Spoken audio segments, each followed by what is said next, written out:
Bab 3. Flashback 2 tahun lalu. Papa tidak masuk kerja, tanyaku pada papa yang sedang berhadapan dengan pekerjaannya.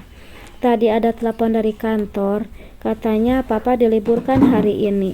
Sedang ada audit di kantor, ucapnya tanpa berpikiran macam-macam. Aku sebagai pekerja juga menanyakan hal ini. Rasanya sangat aneh jika ada audit, papa malah diliburkan. Pah, masa iya gara-gara audit papa harus libur? Bukankah justru kalau audit papa sangat dibutuhkan di kantor?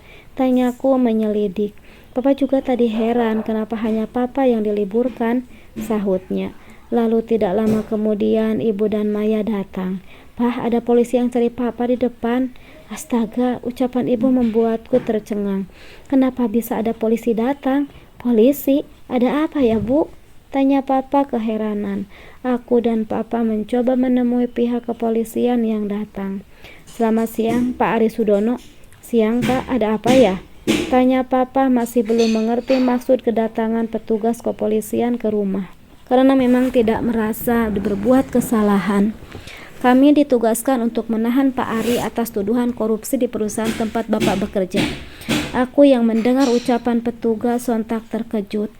Tidak mungkin Papa melakukan hal ini. Papa adalah orang jujur yang menjadi panutan untukku. Pak, mungkin Bapak salah orang. Ucapku tidak percaya. Ini pelapor melaporkan Pak Ari. Tidak mungkin kami asal menahan orang, sahut petugas yang datang. Papa hampir tumbang. Ia tidak pernah kepikiran ini akan terjadi padanya.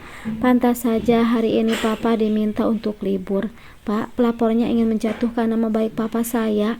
Ucapku sembari merangkul Papa yang sudah mulai lemas. Jelaskan nanti di kantor. Bukti-bukti sudah mengarah pada Papa Anda, sahutnya bicara padaku. Siapa orang yang tega memfitnah Papa? Astaga, kenapa ada orang sejahat itu menuduh orang lain yang tidak tahu apa-apa? Papa yang hari ini diliburkan oleh atasannya, kini tiba-tiba datang pihak kepolisian ke rumah. Rasanya itu adalah suatu rencana orang yang tidak menyukai Papa. Lalu tanpa bisa menghindar, Papa dibawa oleh polisi untuk dimintai keterangan sekaligus ditahan.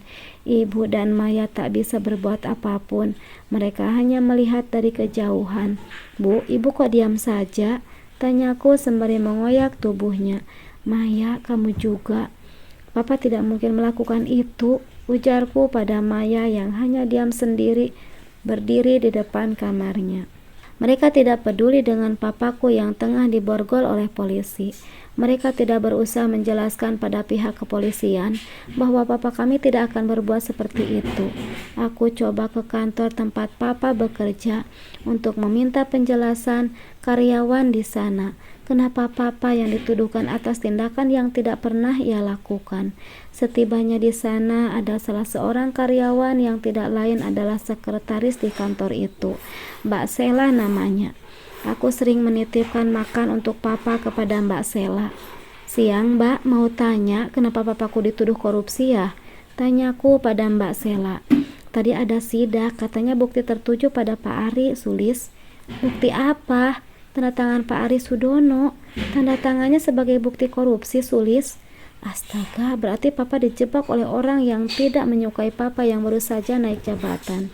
Terima kasih Mbak Sela, ucapku sembari meninggalkan kantor tempat papa mencari nafkah, lalu bergegas ke kantor polisi tempat papa ditahan. Sesampainya di kantor polisi, aku menangis karena merasa kehilangan sosok yang selalu menyayangiku. Papa titip ibu dan adikmu ya, ucapnya sudah mulai tenang. Meskipun ibu adalah istri kedua papa, ia tetap menyayangi kami semua tanpa pilih kasih. Namun terkadang Maya sering merasa papa beda kasih sayangnya terhadap aku dengannya. Ia selalu iri jika papa berlaku tidak adil. Iya, Pak, maafkan aku, tidak bisa mencarikan pengacara yang hebat untuk membela papa.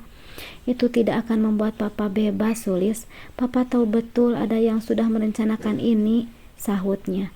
Aku tersadar dari lamunanku 2 tahun lalu. Papa sangat terpukul dan terpuruk, aku pun sama. Maka dari itulah aku menjadi seorang wanita pekerja keras, bekerja dari pagi hingga malam. Rupiah yang aku dapatkan untuk menghidupi ibu dan Maya, titipan dari Papa, salah seorang yang paling aku sayangi. Saat itu tidak ada satupun orang yang mencoba membela Papa. Bukti-bukti yang mengarah pada Papa harus ia tanggung hingga 4 tahun. Hakim memutuskan hukuman yang cukup lama menurutku.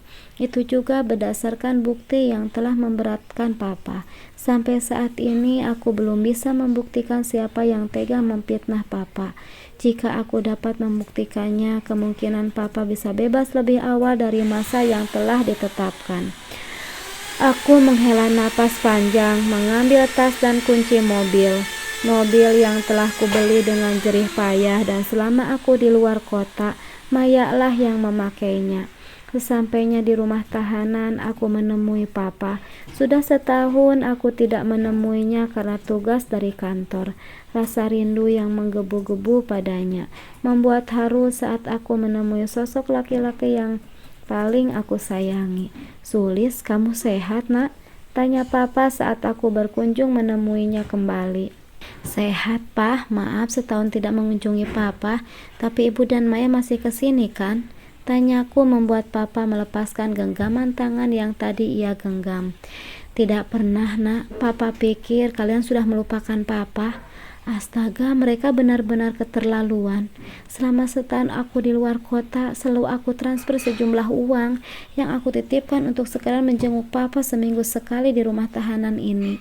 Mereka benar-benar keterlaluan. Semua yang aku kirimkan uangnya tidak sepeser pun untuk membeli keperluan Papa di penjara. Mereka keterlaluan sekali, Pak. Aku bergeming seketika, tidak kuat bercerita atas kelakuan ibu dan adikku. Awas kalian berdua, akan aku buat kalian sengsara setelah ini.